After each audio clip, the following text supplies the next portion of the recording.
video is brought to you in part by Bisect Hosting.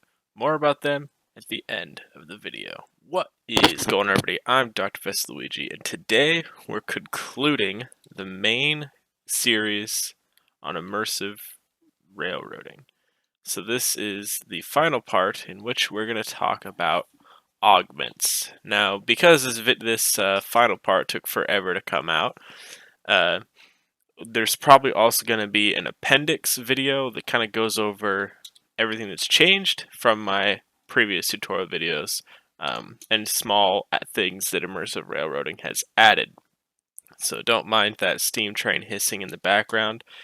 We'll just go ahead and jump right into it. So with immersive railroading, there are 8 different types of augments, and those are all right here. And then the tools you're going to need are going to be the large wrench or redstone torch, and then of course, this is just to activate the redstone. So first, we should probably talk about how you actually make the various augments. And so for that, we're going to have to come all the way over here to our good old crafting area. Oh, hey, look, they've updated the crafting basin model. That's kind of cool. Now it doesn't look like absolute garbage. So, all the augments are made in the crafting basin, so I'll go ahead and grab some steel, because that is what is used. So let's throw a bunch of steel blocks in there. It should do the trick. The texture is really good too. Dang. Well, those are still garbo, but hopefully they'll change in the future. This is actually a really nice model. Alright, so of course, just like before, you're going to want to go into type, and then you can choose which augment you want. So for this, we'll go ahead and go with the item unloader, and then do a single casting. Takes 8 iron ingots, and then you get 8 augments as a result. So it's 1 ingot per augment. So crafting that is pretty much just like making anything else in immersive railroading. Very straightforward. And then, of course, just like everything else that you create in the crafting basin, you could throw it back in to remelt it down in case the war comes around and you need to make yourself a train gun. So the first augments we'll get started with are the easy ones, the loaders and unloaders. So the item loaders and unloaders are green, the fluid ones are blue, the loaders are darker than the unloaders. So a decent color coding there. And so here we've got a hopper car, courtesy of the quality UNU pack made by yours truly. And so we've got a nice big empty inventory, and then of course we've got a tanker car waiting for some fluid. And then over here we got some fluid, and we got a whole bunch of iron ore, and they just need to be transported right down there. So the way you use an augment is pretty straightforward. You just place it on the track. So here we've got our item loader. We'll just right click the track, and as you can see, it appears on the track. Now, because of the way the UNU track is modeled, there is some Z fighting. That's going to depend on the track model. So here we've got our item loader, and then over here we'll go ahead and take our fluid loader. And as you see, the immersive engineering pipe just connects right to it. Now, of course, just like the previous videos, this is assuming you're using immersive engineering.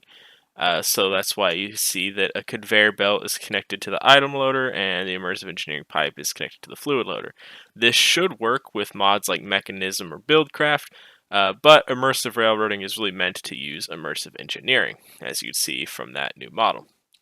So we'll go ahead and start loading up.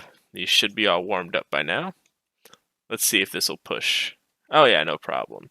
So all you have to do is make it so that the train car is above the loader.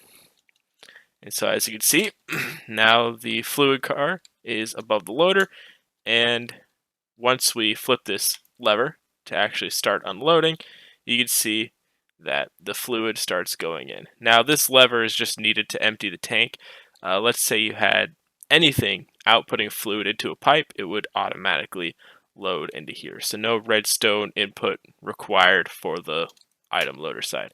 So we'll go ahead and let that fill up, and then we'll do the same thing over here. We get the hopper lined up with the item loader. I like these little speeder cars. They're perfect for shunting stuff around quickly. Alright, so now we have the loader all loaded up. And this is just an extracting conveyor belt. So once we put that lever there, you can see the ore is loading up. So this is great for survival, where what I usually do is I'll have a tanker car and a hopper car coupled together, and I'll have a tanker car at my base loaded up with biofuel, and then have an empty hopper car go to a remote excavator from Immersive Engineering, and then I'll have the fluid car, the tanker car, basically unload the diesel fuel to power a diesel generator that powers the excavator, and then an excavator output just goes right into the hopper car. I've had a lot of success with that. I think it's one of the most practical uses for immersive railroading because if you're familiar with immersive engineering, you end up with excavators all over the world. So let's just say that's all the loading we need, and so once I turn that off, you see, oh, that one's almost topped up. So we'll go ahead and fill this one up all the way. Perfect. And then we'll go ahead and just assume that that's all the iron ore we want to take. So then down here, this is our unloading station. So as you can see, we've got conveyor belts popped coming right out of here. And then we've also got a fluid pipe ready to be loaded. So we'll go ahead and get our fluid unloader. You can see it hooks right up to the pipe. And our item unloader. You can see it hooks right up. So we'll go ahead and get the two vehicles over there. Once again, this is not going to require any redstone input. The tank is too heavy now that it's all loaded up. So we'll go ahead and just move the hopper.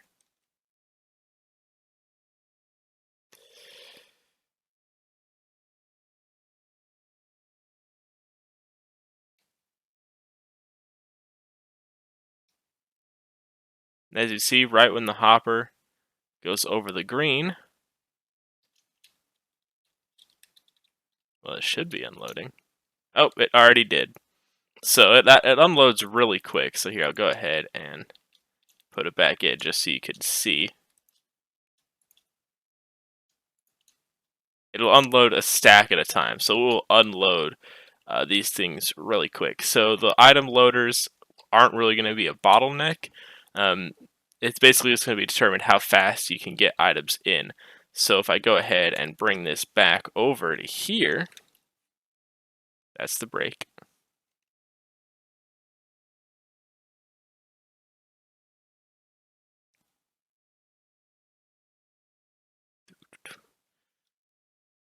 We'll put it right there.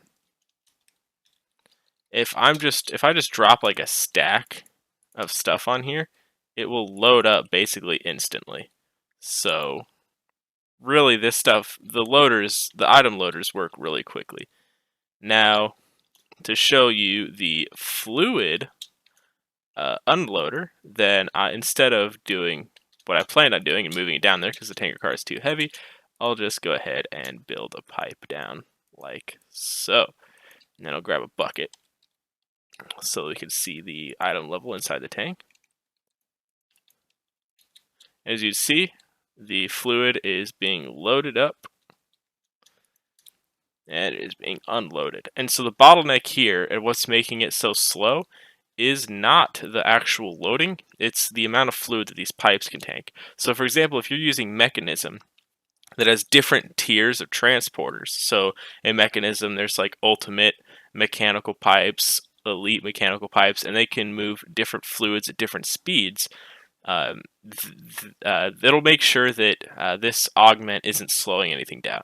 So if you add an ultimate mechanical pipe, which is the mechanism item that moves liquid the fastest, this augment isn't going to slow that down. It'll move as fast as the pipes will move it.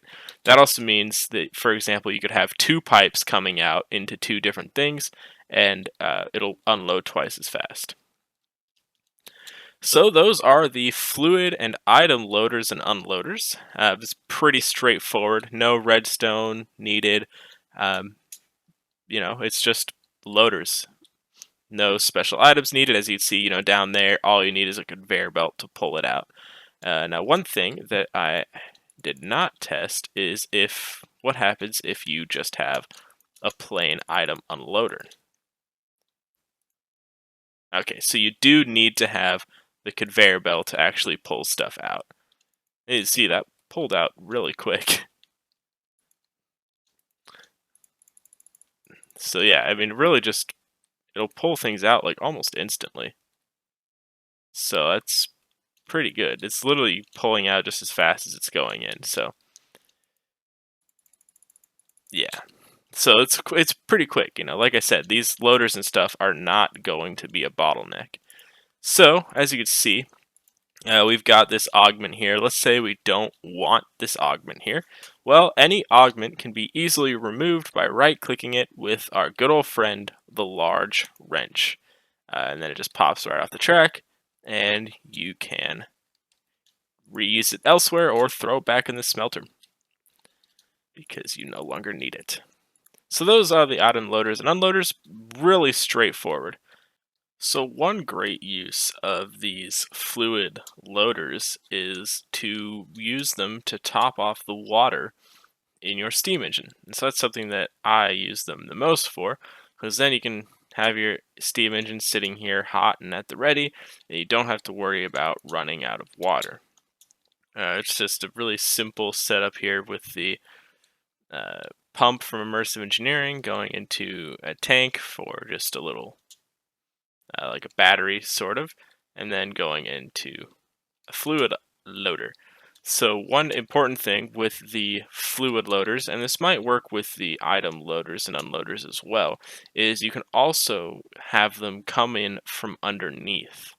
So for example, if you wanted to hide your little system here, you could easily just have it come in from underneath, like so. And then you could have a nice, pretty system. So that's something that is pretty neat. You know, as you can see, I have this one going underneath the track. So, you know, that's definitely something to keep in mind. It's really handy. Alright, so with the fluid loaders and unloaders and all that fun stuff out of the way, let's get into the more complicated augments. And that's going to be these guys right here. And so to use these, you're also going to need a redstone torch. And we'll go over that in a sec. So the first augment that isn't just loading and unloading that we'll go over is the detector. It's this beautiful red sands color. And so I have this little redstone thing set up here. It goes for, of course, 1 to 15. And we'll go ahead and pop that right there. So the first mode that this is set to is just a plain detector. It'll detect if there's rolling stock passing over it. So we'll go ahead and head on over. As you see, there's it's set to a different one. Whoopsie daisy. Alright, pretend that didn't happen. So with the rolling stock detector set to its default setting, which is stock, this just kind of messed up because of some previous things.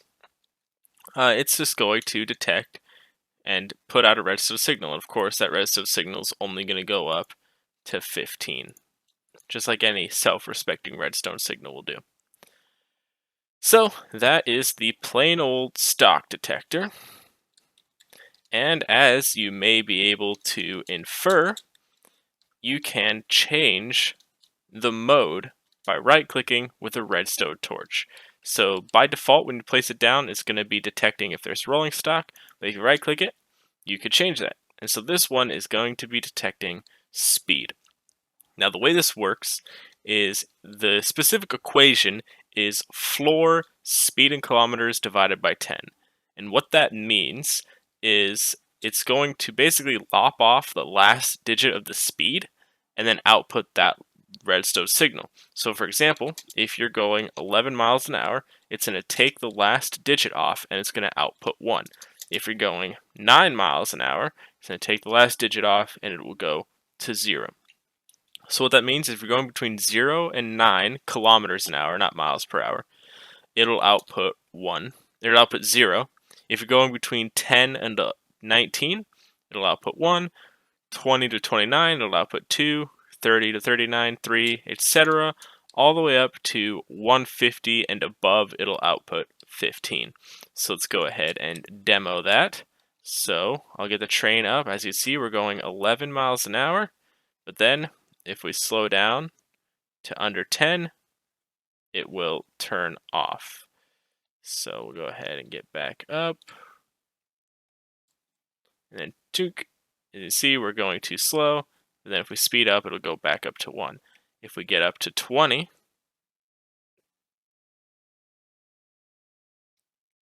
and you see it outputs, the faster we go, the higher it outputs.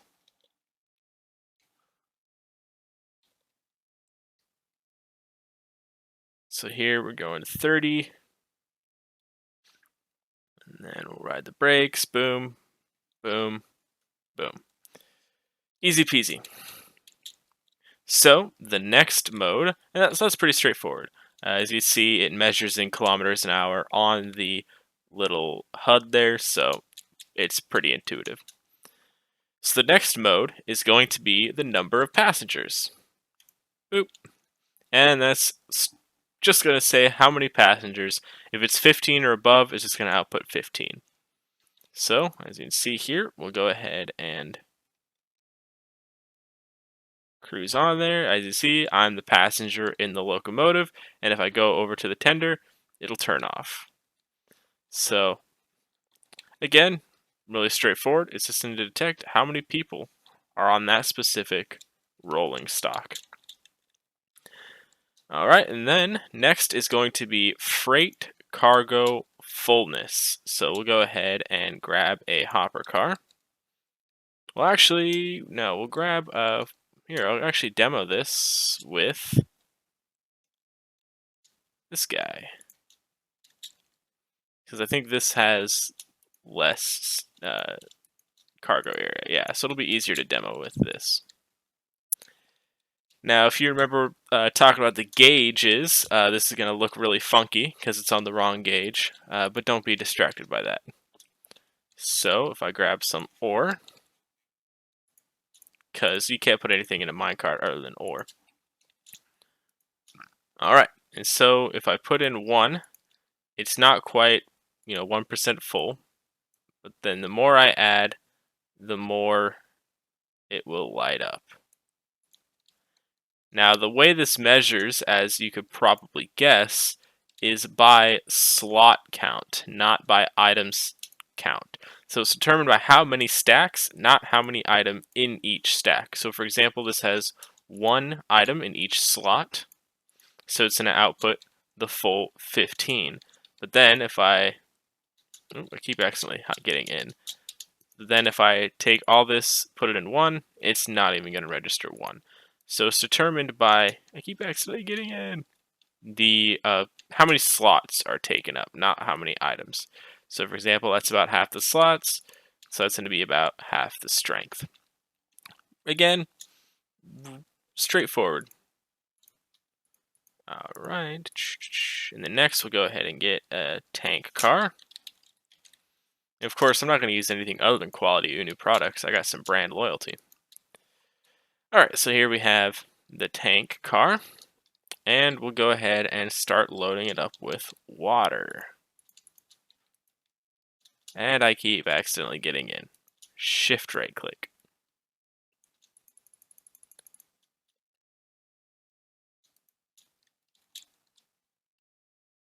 Well, let's, oh, it's because it's still set on.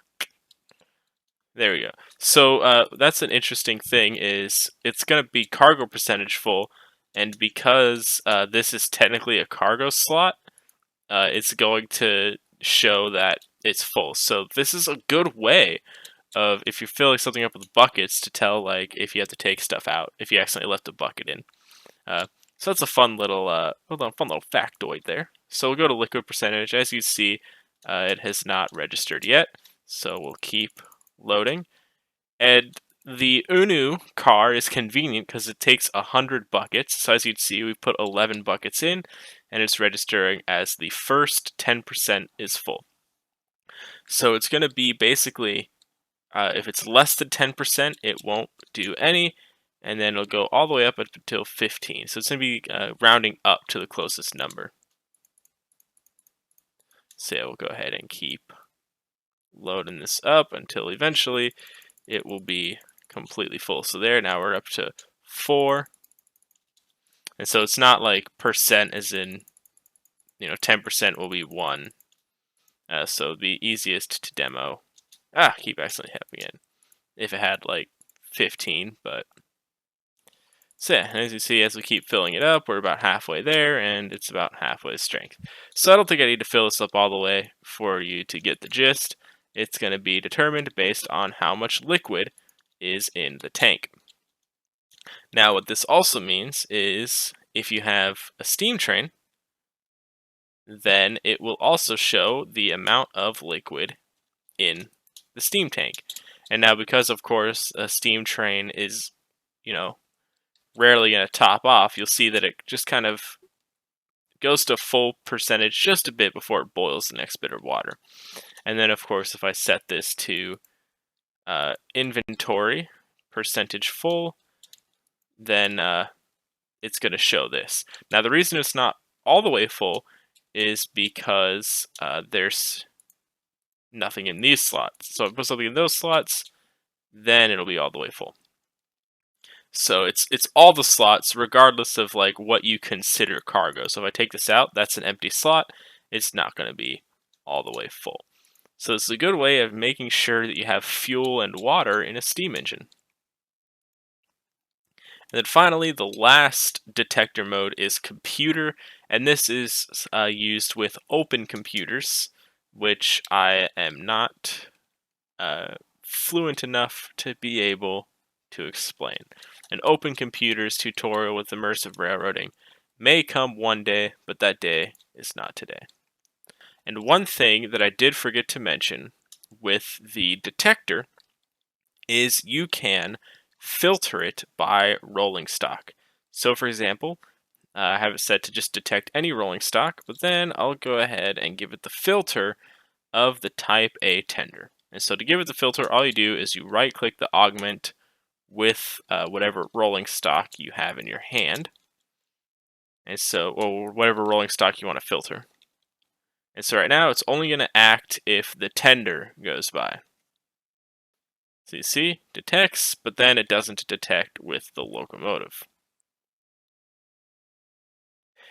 Now this works with any of the modes of the augment. So for example, if we're detecting the liquid percentage full, it's not going to do anything when the locomotive is there.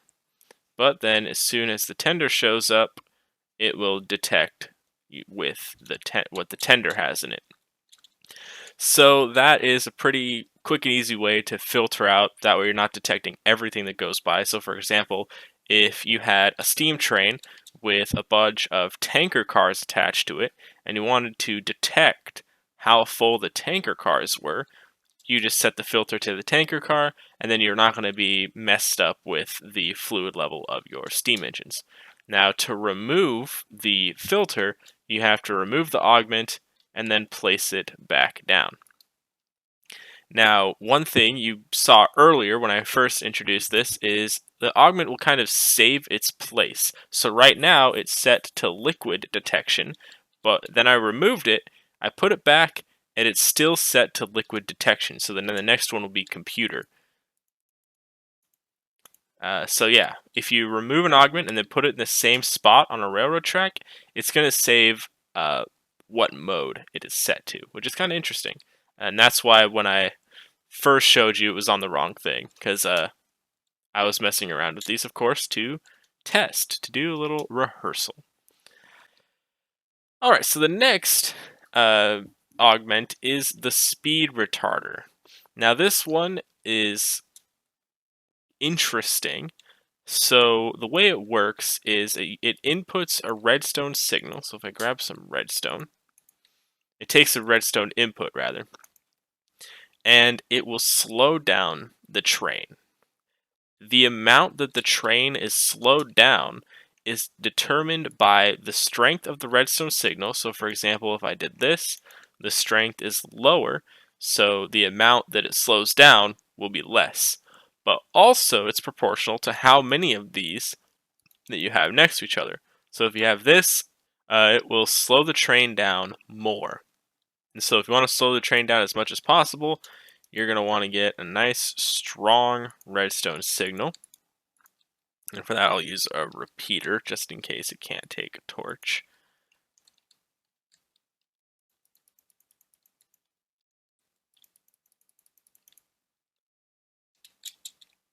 Boom. And then we'll go ahead and run at it with the train.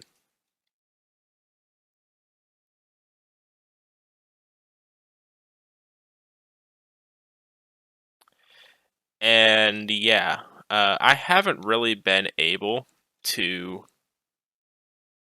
get any noticeable results from the speed retarder.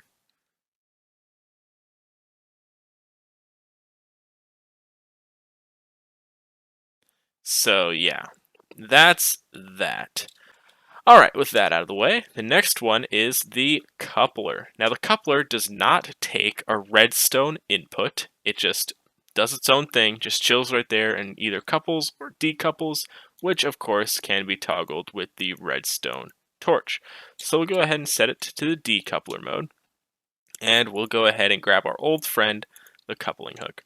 So if we right click, we can see that the front coupler is decoupled in normal mode, the rear coupler is coupled to a Type A tender, the front coupler is coupled to a locomotive, and the rear couple is uncoupled in normal mode. Go ahead and watch the video that I did about trains if you need more info on that. So we're going to go ahead and cruise right over the decoupler. And as you can see, we're no longer coupled to the tender. And sometimes they just kind of pass through each other. And so now if I go through, it's going to be decoupled in shunting mode, decoupled in shunting mode, decoupled in shunting mode, decoupled in shunting mode. So basically what this decoupler coupler does is it switches any couplers that travel over it into shunting or normal mode. So shunting mode is where you can push different train cars together but they don't attach. Normal mode is where they attach. So we'll go ahead and go back into coupling. And I actually stopped in the perfect spot because I can flip these switch checks around and get the steam tender back behind. So that's a weird bug that I notice if you're in shunting mode. Sometimes train cars will pass through each other if you're going kind of fast. So just a heads up on that.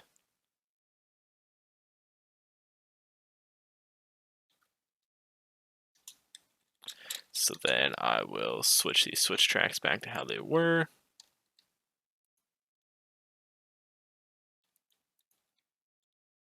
So now we're still decoupled.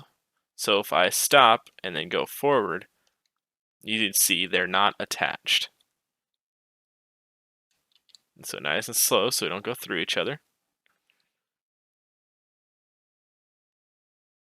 So we're still not attached, I'm just pushing it along.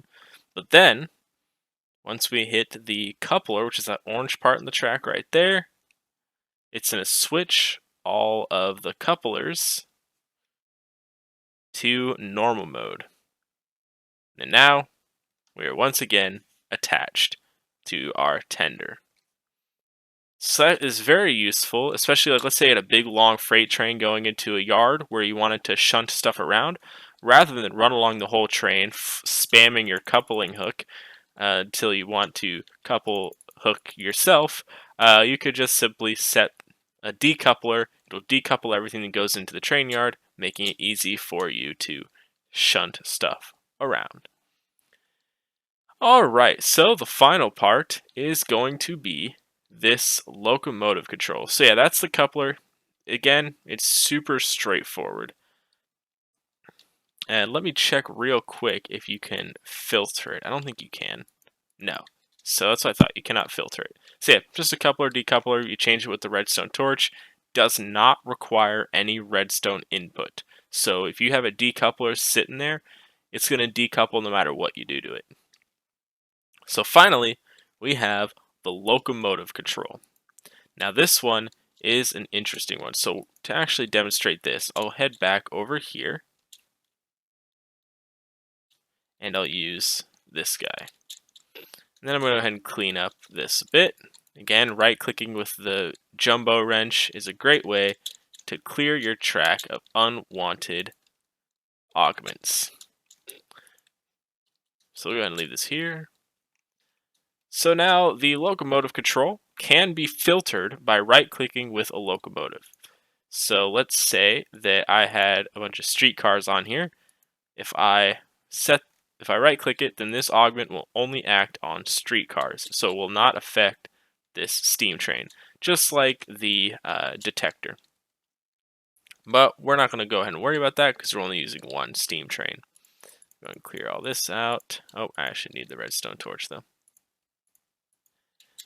So this has a few modes just like the detector. So the first mode, and I'll make sure that I'm actually set on it, is Throttle Forward. Now it's going to set the throttle to whatever redstone strength you give it. And so this would be a redstone strength of 1, or actually, yeah, 2. Or is it 14? A redstone strength of 14. If you had this directly connected, it would be a redstone strength of 1. Then a redstone strength of 3, etc., etc. So this kind of acts like the throttle lever. So I'll go ahead and park the locomotive on it.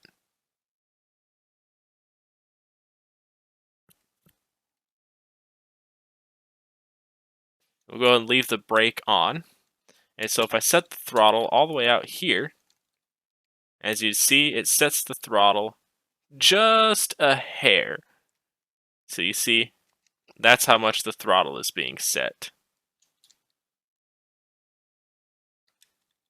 And then if I remove it, the throttle is going to be set back to 0. So if you have a throttle forward and there's no input, it's going to set it to 0. Because it's getting a redstone strength of 0. And then of course, if I set it closer to here, then it's going to set it much higher. As you see, that's how high the throttle is being set. And then Throttle Reverse. So yeah, basically it sets the throttle proportional to the redstone strength you give it. Pretty straightforward. Throttle Reverse is the same thing, but just backwards. As you see, it sets the throttle to the reverse state.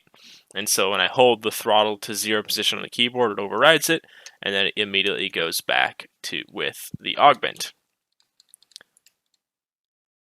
Again, pretty straightforward. Brake, same thing, as you see. With no power, it sets the brake to off, and with full power, it sets the brake to on.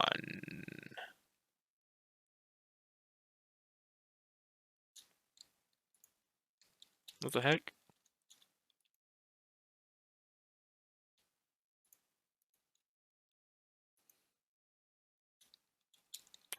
Why wasn't the brake setting before? Okay.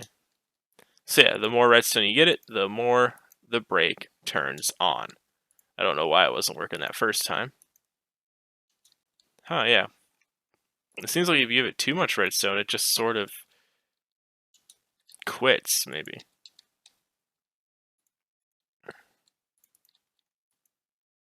Okay. Yeah, I don't know what that's like a weird bug, I guess, if you have the redstone like right next to the track. Because if I do this, then it's fine. So yeah, if you have the redstone like right next to the track like this, it seems to have a weird bug. So don't do that. But yeah, other than that little bug, it just sets the brake depending on how hard you go to redstone signal. And then the last mode is horn. Now the horn mode does not require a redstone signal. And here, let me turn on the sound. So yeah, now you can hear my train steaming there. And so if I pass over this, even though there's no redstone signal, it'll play the horn.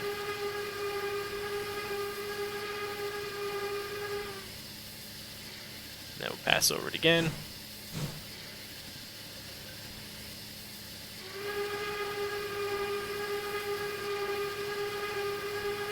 And as long as you sit there, the horn will keep playing. So, to demonstrate that, we'll go ahead and grab the arrow train, or to demonstrate the filters.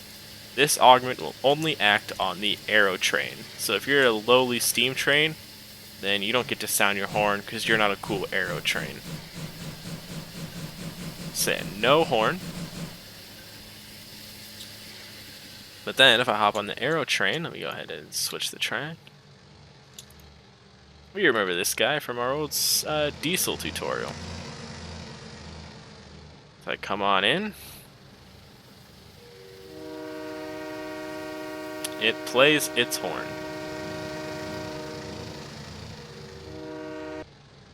And yeah, so there we go. We've got the filters working.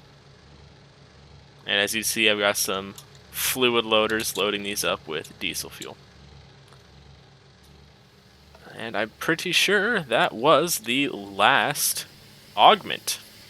So, that's it.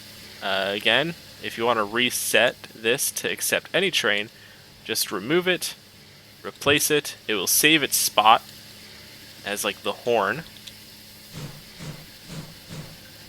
but it will remove the filter, which is very handy. So now we can hear the lovely steam train horn again. So that's all of the augments. A quick recap of item loaders and unloaders are over there. The green ones are items, the blue ones are fluids, the darker colors are loaders, and the lighter colors are unloaders. And that allows you to load and unload fluids and items from the appropriate rolling stock or locomotives. Common use is using fluid loaders to load up water or even diesel fuel. Then you've got the detectors, which do various detecting on trains. You can detect for trains there, detect how many passengers, detect the speed, detect the freight fullness and the fluid fullness. Then you've got the speed retarder, which is this guy over there. That slows down the train depending on how much redstone you give it and how much you put all right next to each other. Then you've got the coupler.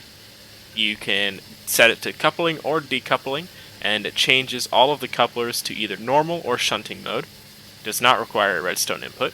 Then you have locomotive control. You can set the throttle forward, throttle reverse, set the brake, and set the horn. The horn does not require redstone input. The rest of the controller inputs are determined by the strength of the redstone signal you give it. And all of the modes can be toggled with a redstone torch, and the locomotive control and detector can be filtered by right-clicking with an appropriate rolling stock. So that is the TLDR of what we've covered today. I hope you found this tutorial useful. It's a long time coming. I know that my immersive railroading tutorial has taken years to complete, but I want to start taking YouTube more seriously, so I appreciate your patience in waiting for this much-awaited finale to the immersive railroading tutorial. Thanks again to Bisect Hosting for sponsoring my content. I've been running a Minecraft server since 2013, and I've used a lot of different hosts over the years.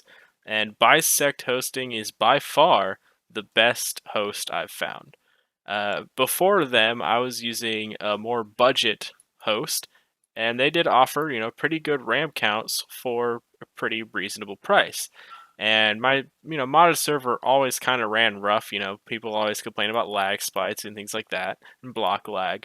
And, even though I had 16 gigs of RAM, I just thought, hey, that must be because I'm running a pretty hefty mod pack. But when Bisect Hosting gave me one of their servers to test out before sponsoring me, I realized that there's a lot more than just RAM. Bisect hosting servers have pretty good stats under the hood, more than just the typical RAM that many other server providers will advertise. So I definitely recommend using Bisect. That's the host I use for my servers now. Honestly, I don't think I'll be going back. Things like their multi-craft panel and their console are just, again, I've been using servers hosts. I've used This is like my 4th or 5th server host, by far the best. So if you decide that you want to run a server and you need a host, go ahead and check out Bisect Hosting. If you use coupon code Dr. Professor Luigi, but without the underscores, you'll get 25% off your first month, and you'll be helping out the channel. Thank you for watching. I hope you enjoyed this. If you like the vehicles, the trains that you saw today, including those really cool auto racks, the UNU Aero train, the UNU Type B locomotive, of course, all the other fine UNU products you see over there, I'll leave a link in the description where you can download and use all of these fantastic quality UNU products of your own. And you can also join the UNU Discord if you are so inclined. But with all that, thank you again for watching. I hope you found it useful, and I'll see you all next time.